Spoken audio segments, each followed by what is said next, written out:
Somewhere on the Western Front in the autumn of 1944, an Allied unit watched 3 German soldiers walk out of cover with their hands above their heads. They had thrown away their rifles. 2 of their hands were empty, but 3 other hands, one belonging to each of the 3 men, were clenched together around the corners of a single small piece of paper. The paper was passed between them like a relic. Each of them had to be touching it. Each of them had to be visibly holding the promise. The story is one of the documented incidents recorded by Allied prisoner-of-war interrogators and reproduced in the official Psychological Warfare Division account of the leaflet campaign. On that occasion, the report says, 3 Germans surrendering had only 1 leaflet for the trio. They gave themselves up, each with one hand held high and the other clutching a corner of the precious document. That small piece of paper was called a Passierschein, a safe conduct pass.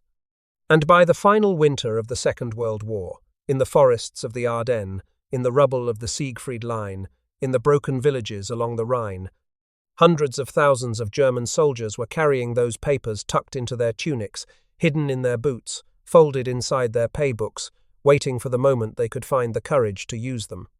For an enemy soldier to trust a piece of paper dropped from an Allied bomber, to stake his life and his honor and his family's name on a printed promise from the man directing the armies trying to kill him, required a leap of faith that defies easy understanding. This is the story of how that trust was built, how it was tested, and how a single sheet of paper became the most effective weapon in the entire psychological war against the Third Reich. The Passierschein was not a weapon in any traditional sense. It carried no explosive, it pierced no armor, it weighed only a few grams. A man could fold one and hide it in the lining of his coat, and no enemy patrol searching him would find it unless they knew exactly where to look. The most famous version, designated ZG-61 by the Psychological Warfare Division of Supreme Headquarters Allied Expeditionary Force, was printed on thin paper roughly the size of a small handbill. It bore the seal of the United States and the British Royal Coat of Arms across the top.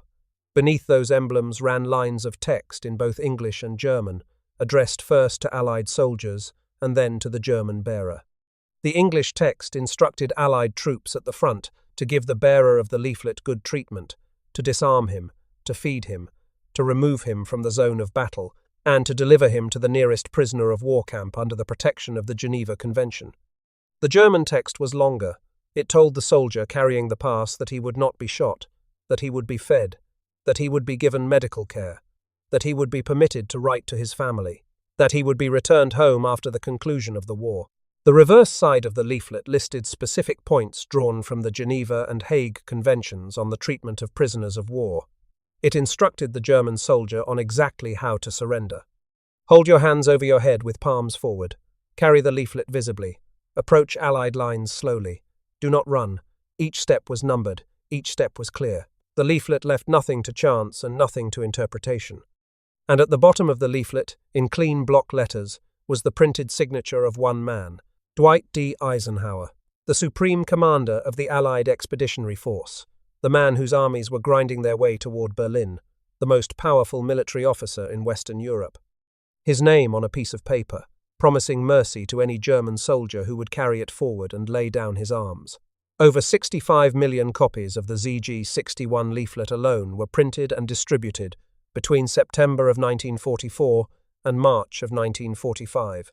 When every variant of the Safe Conduct Pass is counted together, well over 10 million copies per month were being dropped on German positions during the peak of the campaign in the winter of 1944 to 1945. They came down from the bomb bays of B-17 Flying Fortresses and B-24 Liberators flown by the Special Leaflet Squadron of the 8th Air Force, operating from a series of airfields in the English countryside, including Chelveston in Northamptonshire, Cheddington in Buckinghamshire, and finally Harrington.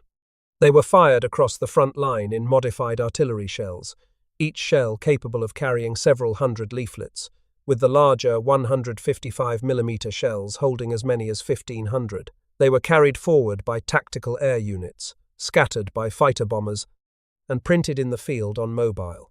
Davidson printing presses mounted in the backs of trucks, belonging to the mobile radio broadcasting companies, attached to each American army. By the end of the war, the Anglo-American leaflet operation in Northwest Europe had distributed approximately 3 billion leaflets of all kinds over the European continent, with billions more dropped across other theatres of the air war. The Passierschein was the single most successful design among them. But raw numbers cannot explain why the leaflet worked. To understand that, we have to go deeper. We have to understand the men who designed it, the culture they were trying to influence, and the slow, patient construction of trust between two armies who were doing everything in their power to destroy one another. The leaflet was not invented in a vacuum. The first true safe conduct pass of the modern industrial era appears to have been the Polish przepustka, used during the brief and bitter Polish-Soviet War of 1919 to 1921. The Poles offered their document to Russian soldiers, promising humane treatment in exchange for surrender. The Soviets, recognizing the idea's value, copied it almost immediately and began producing their own version for Polish troops. Through the 1920s and into the early 1940s, the practice spread. By the time the United States entered the war in December of 1941, the British had been dropping leaflets on Germany for more than 2 years. Ever since the first Royal Air Force missions over Kiel, in September of 1939, the Soviets had begun their own program after the German invasion of June 1941. The British had also produced surrender leaflets for Italian troops in the deserts of North Africa. But there was no overall coordination. The leaflets were of different sizes, different colors, and different languages. Some told the bearer to destroy his weapon. Others told him to carry it slung over his shoulder with the muzzle pointed downward. Some were good for one man. Others promised to admit an entire company of soldiers. It was, in the words of one veteran psychological warfare officer, a hodgepodge. For a German soldier weighing the most consequential decision of his life, the chaos was not reassuring. It was terrifying. It suggested that the Allies themselves did not know what they were doing, and that any promise made on a piece of paper could just as easily be violated by the next Allied unit a man encountered. That changed in February of 1944. In the months before D-Day, with the Allied invasion of northwest Europe being assembled in absolute secrecy across the southern counties of England, a new organization was created at Supreme Headquarters Allied Expeditionary Force. It was called the Psychological Warfare Division.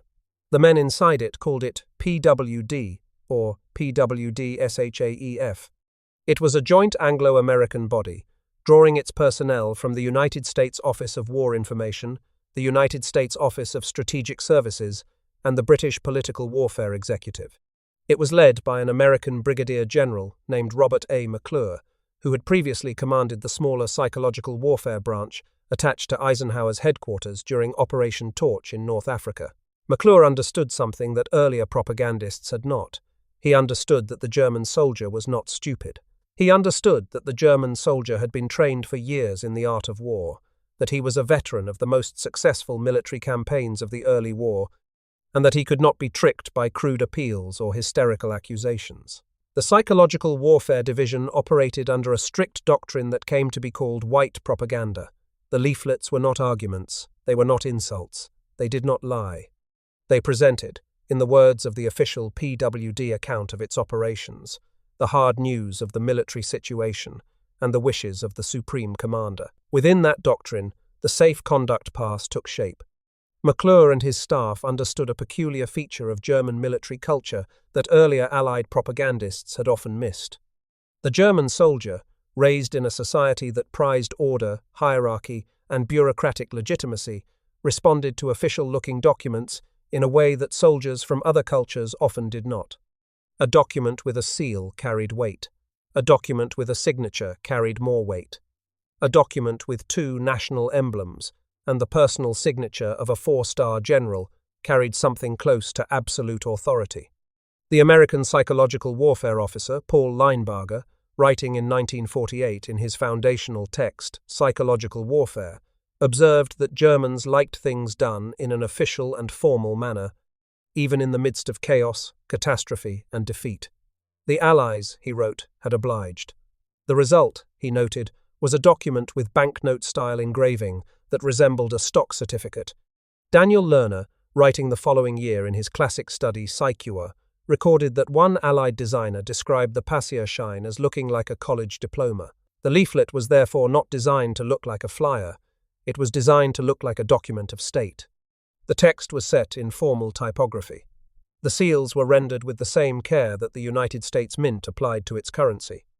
Eisenhower's signature was reproduced in clean facsimile, identical on every leaflet, suggesting that each piece of paper had been personally authorized by the most powerful man in the Western Alliance. It was, of course, an illusion. Eisenhower had not personally signed 65 million leaflets, but the impression of personal authority, of an official guarantee from a man whose name every German soldier knew and respected, was the very thing that made the leaflet work. There was one more refinement that proved crucial. The early printings of the leaflet reproduced Eisenhower's actual cursive handwriting. But PWD interrogators, debriefing prisoners, discovered something the designers had not anticipated. Many German soldiers could not read the handwritten signature. The cursive was unfamiliar. The name itself was unfamiliar in script form.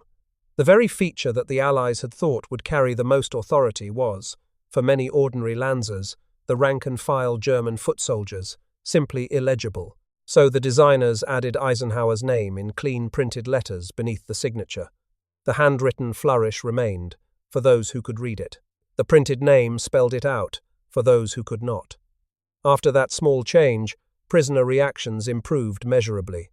In the spring of 1944, German soldiers along the Atlantic Wall could already sense that something terrible was coming.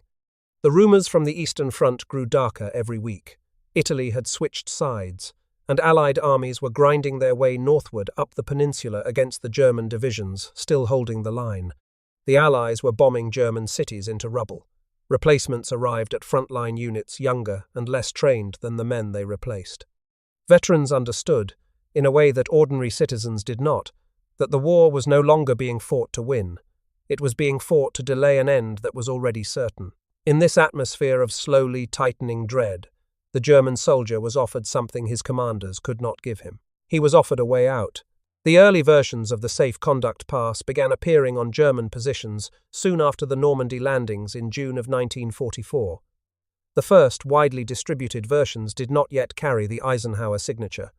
They carried the seals and the bilingual text, but they were treated by the Germans in many cases with suspicion. The men who designed the leaflet learned quickly. They interviewed prisoners of war. They asked what had made the men trust the leaflet and what had made others throw it away. They redesigned, refined, and improved the document version after version, each one coded by the Psychological Warfare Division with its own number, the early ZG-21, the improved ZG-61, the unit surrender pass for groups of soldiers, the artillery fired version ZG-61A, printed on smaller paper to fit inside a propaganda shell, the updated 1945 issue, ZG-139.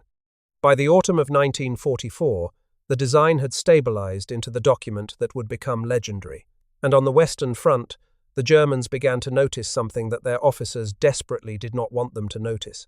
The promises printed on the leaflet were being kept. Word travels in armies. It travels in ways that no censor can fully control. A man surrenders to American troops carrying a Passierschein. He is not shot. He is searched, given a cigarette, fed from American rations. He is moved back from the line to a collection point. He is processed and sent to a prisoner of war camp where the food is better than what he had been eating in the German lines.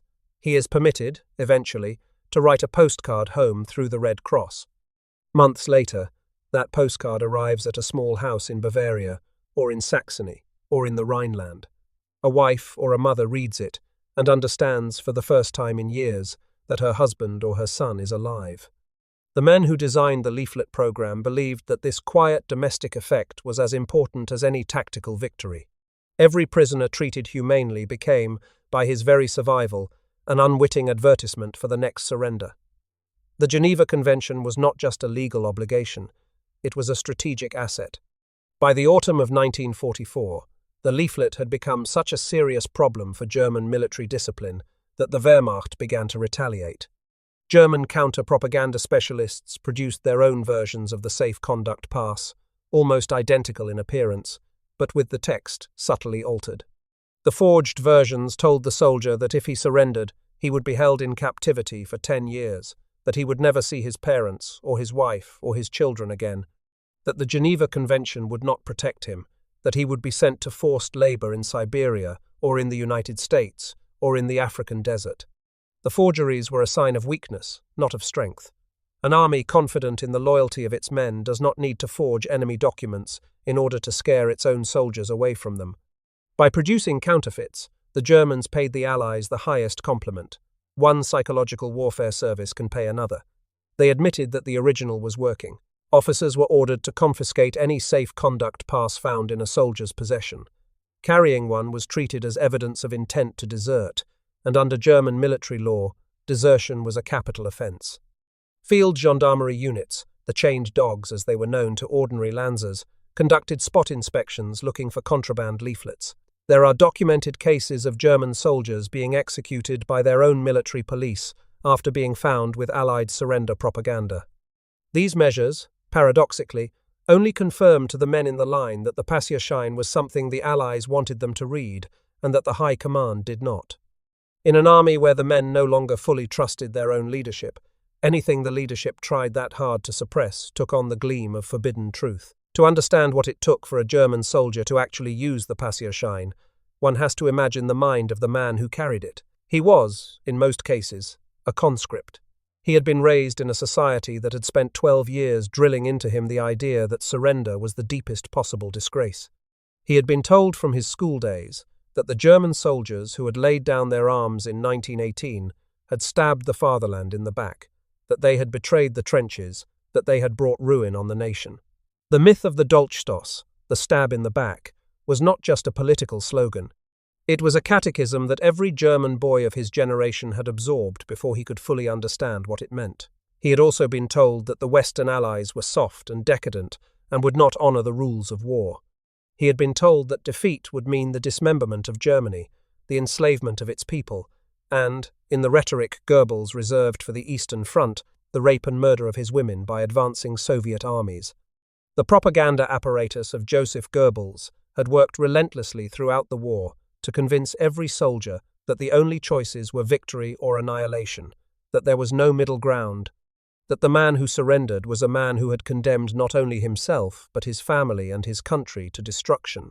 Against all of that weight, the Safe Conduct Pass offered, in clean printed text, a different proposition. It said simply that the bearer would be treated as a human being, in accordance with international law that Germany itself had signed. It said that he would be fed, that he would be given medical care, that he would write home, that he would, in time, return. For the German soldier to choose to believe the leaflet was, in a real sense, an act of moral rebellion. It required him to set aside everything he had been taught and to trust the word of the enemy. It required him to look at the printed signature of Dwight Eisenhower and to decide, in the privacy of his own conscience, that this stranger from Kansas was more honest than his own Führer in Berlin. That is a profound thing for any man to do. It is more profound still in an army at war. The fact that hundreds of thousands of German soldiers ultimately made that decision tells us something about the design of the leaflet, but it tells us something deeper about the men themselves. They were not fanatics. They were not, most of them, true believers. They were ordinary men who had been swept into an extraordinary war, and who, at the moment of greatest pressure, chose life over a kind of national death they were no longer willing to die for. By October of 1944, the Psychological Warfare Division had hard evidence of the leaflet's effect. Allied prisoner of war interrogators, working at collection points just behind the front, were systematically debriefing German captives about their state of mind, their morale, and the propaganda they had encountered. The numbers that came back were extraordinary. 77% of all prisoners taken by Allied forces in the autumn of 1944 had read at least one Allied leaflet before surrendering. On the Brest Peninsula in Brittany, where elements of 3 German divisions held out in fortified ports against besieging American forces, 80% of the prisoners taken had Allied leaflets in their possession at the moment of capture. In one documented incident, a German soldier surrendered to American troops with quiet pride, telling his interrogator that he carried a document bearing General Eisenhower's personal signature. In another, on a single day, 44 men of the 256th Volksgrenadier Division crossed the lines together and surrendered to a unit of George Patton's Third Army. Nearly every one of them was carrying a safe conduct pass. When the British 49th and 51st Highland Divisions accepted the surrender of more than 11,000 Germans of the Le Havre garrison on the 12th of September 1944, Allied interrogators found the same pattern they were finding everywhere. Most prisoners had been exposed to Allied leaflets before surrender. Many had carried them through the days and weeks of the siege. PWD field reports, issued by the leaflet section under the title Latest Reports of Leaflet Reactions, accumulated case after case of prisoners turning in safe conduct passes at the moment of capture, of officers found with leaflets hidden in their personal effects, of entire squads producing folded copies from their tunics when ordered to empty their pockets. The cumulative picture was unmistakable. And in the incident that opened this story, the three men sharing a single leaflet, the document had become so precious that the men were willing to subdivide it rather than face the Allies without it. Each man wanted his fingers on the paper. Each man wanted to be visibly, undeniably, holding the promise. The numbers told a story that no amount of speeches by Joseph Goebbels or of parades through Berlin could refute. The German army, which had once swept across Europe with a discipline and a fanaticism that astonished the world, was beginning, in measurable percentages, to come apart. But why? Why did the Passierschein work when so much else did not? Why did the German soldier, who had spent 12 years inside a regime that taught him that surrender was dishonor and capture was worse than death, choose to reach for a folded piece of paper printed in England? The answer was a layered convergence of factors that the men inside the Psychological Warfare Division had identified, sometimes by accident, and exploited with surgical care. The first factor was the Eisenhower signature. The German soldier, however much his propagandists might insult the Western generals, knew who Eisenhower was. He knew that Eisenhower was the commander whose armies had landed at Normandy and broken out across France. He knew that Eisenhower was the man who would receive any final surrender. A promise from Eisenhower, reproduced in facsimile on a leaflet, carried the implicit weight of the entire Allied war machine. The German soldier, raised in a culture that took authority seriously, understood that a man in Eisenhower's position could not afford to lie publicly about something so basic. The second factor was the design itself, already discussed. Seals, bilingual text, formal typography. A signature in the proper place, with the printed name beneath it for those who could not read the cursive. The visual language of bureaucratic legitimacy was, in itself, a form of persuasion. The third factor was the consistency of the document across the entire front. In December of 1944, the Allied Supreme Headquarters issued a strict directive forbidding the reproduction of the Safe Conduct Pass design on any other leaflet. The document was protected. Its authenticity was guarded.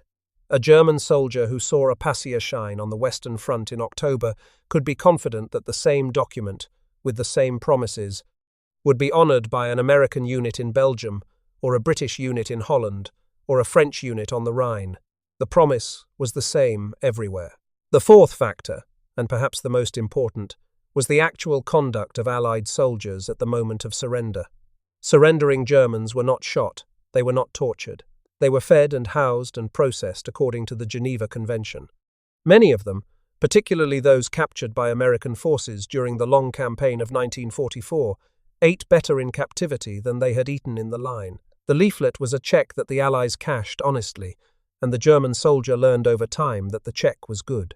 The fifth factor was geography. By the autumn of 1944, the German soldier on the Eastern Front had a different understanding of surrender than his comrade on the Western Front. The horrors of the Russian campaign, the prisoner mortality rates in Soviet captivity, and the collective German military memory of what their own forces had done to Russian prisoners in 1941 and 1942 combined to make Eastern Front surrender a nearly suicidal proposition. By contrast, the Western Allies offered something approaching hope. As the Red Army advanced from the east, German units increasingly tried to fight their way west to surrender to the Americans or the British rather than the Soviets. The Passierschein, in that context, was not just an invitation, it was a road sign pointing toward the lesser of two terrible choices. This deeper preference would become so pronounced that by the spring of 1945, more than 5 million German soldiers would surrender to the Western Allies, far more than the 3 million Eisenhower's planners had anticipated. Entire divisions crossed the Elbe River specifically to lay down their arms before American or British units, rather than face Soviet captivity. The work of designing and distributing the Safe Conduct Pass was done by men whose names are largely forgotten today. Brigadier General Robert McClure, the commander of the Psychological Warfare Division, was a career army officer who had spent the interwar years studying foreign languages and military intelligence. He had served as the senior United States military attaché in London in 1941 and 1942. Observing the British war effort up close and learning the techniques of political warfare that the Political Warfare Executive and the British Ministry of Information had been developing since the early years of the war. He was not a propagandist by training. He was a soldier who understood that the morale of an enemy army was as much a part of the battlefield as its tanks and its artillery. McClure had run the smaller psychological warfare branch under Eisenhower at Allied Force Headquarters during Operation Torch in November of 1942. By the time Supreme Headquarters Allied Expeditionary Force activated his new division on the 14th of February, 1944, he was already among the most experienced practitioners of military psychological warfare in the Western Alliance. 2 months later, on the 13th of April, the original Publicity and Psychological Warfare Division was split. Public relations went to one staff. Psychological warfare went to McClure. The Passierschein took shape under that arrangement. Beneath McClure worked a remarkable mixture of personalities: career military officers from both the United States and Britain, civilians from the Office of War Information and the Office of Strategic Services, German émigrés who had fled the Reich and now worked from London to undermine the regime that had driven them out, British political warfare specialists who had been refining the craft of psychological combat since 1940. The leaflets themselves were typically drafted by writers in the Plans and Directives section, refined by the Leaflet section, and reviewed by intelligence officers from the G2 and G3 sections to ensure that they aligned with the current military situation. Translation into German was handled by native speakers, many of them refugees from Hitler's Germany, who understood the rhythms and the formal register of the language in ways no American or British writer could have replicated. The printing was done primarily in the United Kingdom, where, by May of 1945, the Anglo-American leaflet operation was using more than 80% of all available offset printing capacity in the entire country. Vast quantities of paper were imported from North America, processed into leaflets by night shifts running in commercial printing plants from London to Edinburgh, and shipped to airfields, where the Special Leaflet Squadron of the 8th Air Force loaded them into specially designed leaflet bombs that would burst at altitude and scatter the contents across the German lines.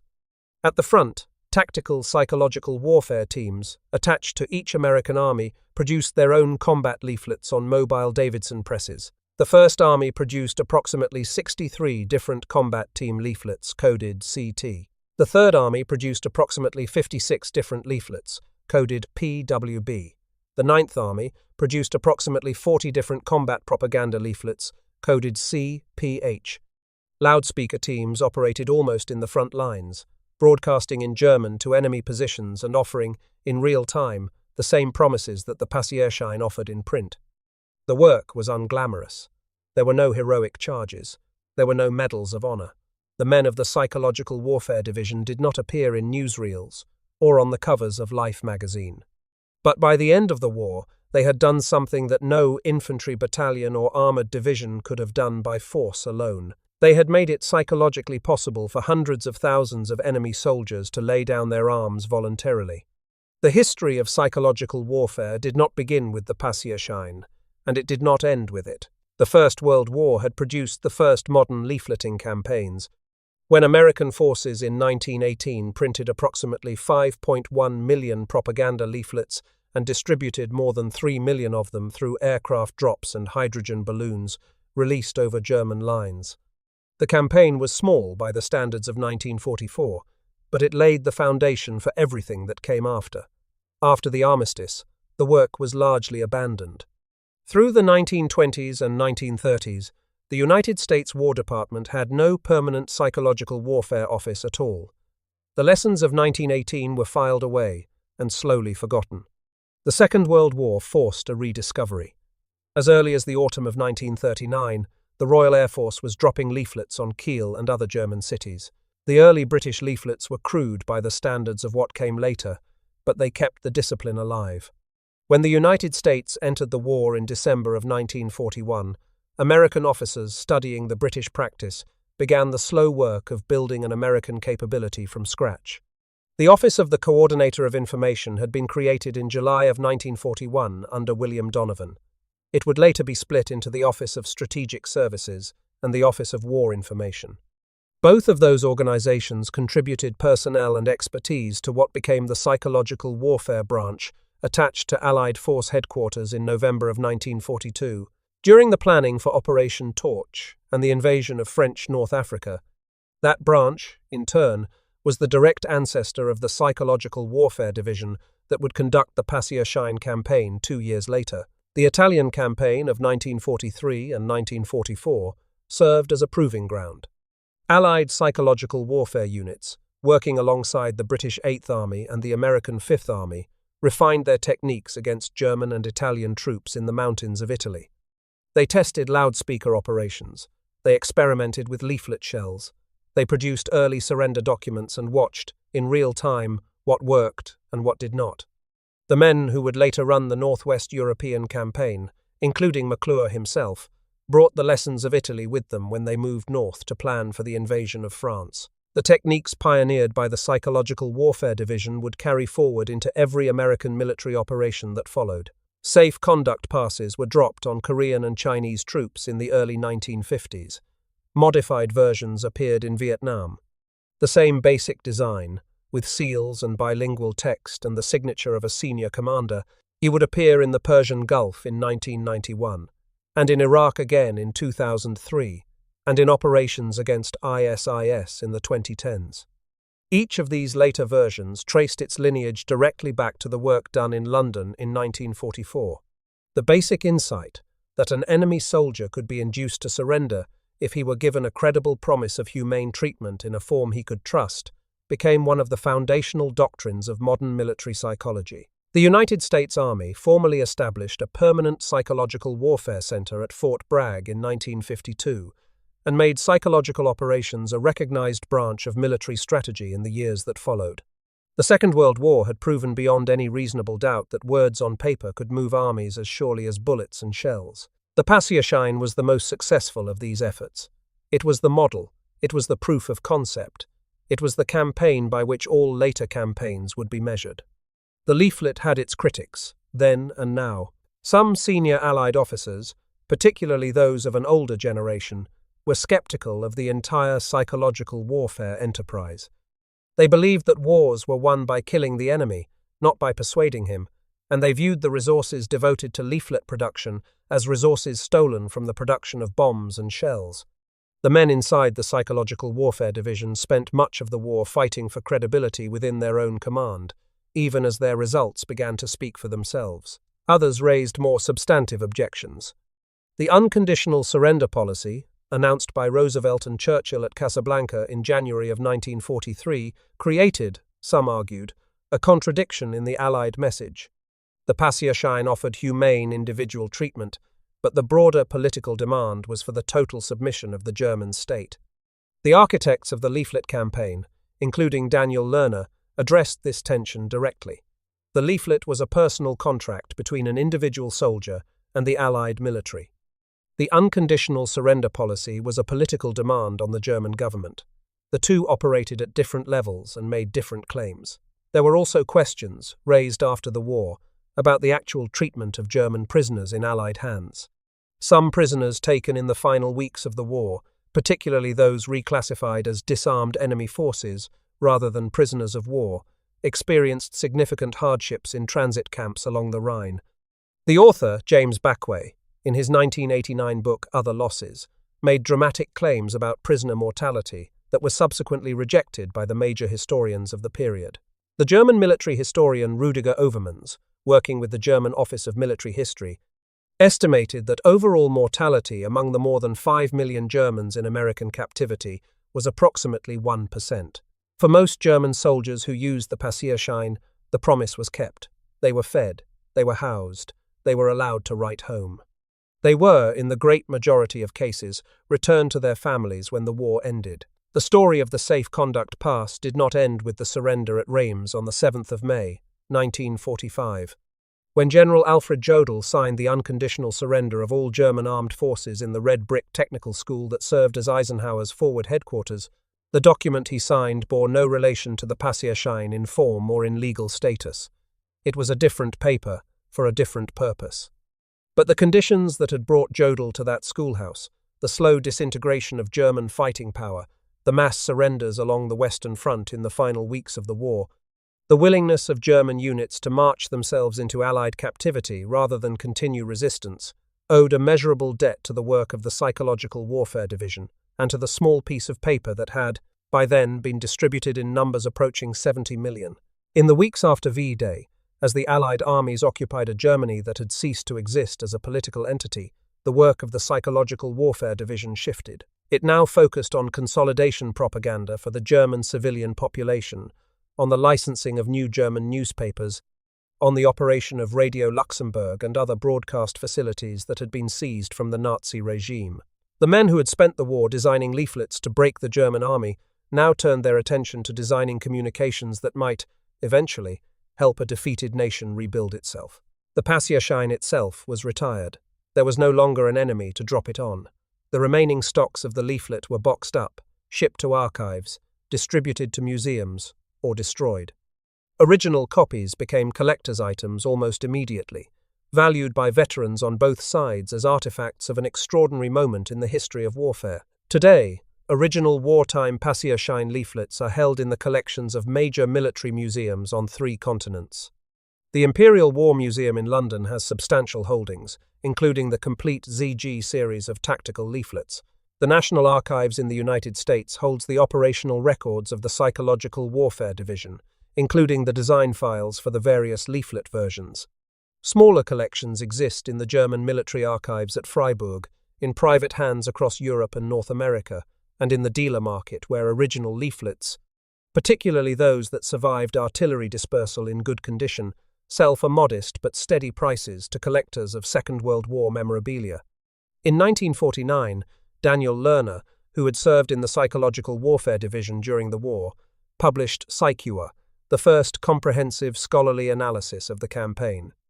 His book, later reissued under the title Psychological Warfare Against Nazi Germany, became and remains the foundational text in the field. Lerner concluded, on the basis of the prisoner interrogation data and the operational records, that the Safe Conduct Pass was the most effective single leaflet of the entire Western European campaign. The men who designed it have, almost all of them, passed into history.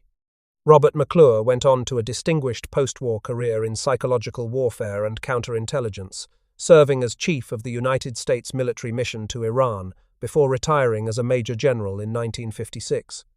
He died the following year. Daniel Lerner became a professor at the Massachusetts Institute of Technology and a leading scholar of communications and modernization.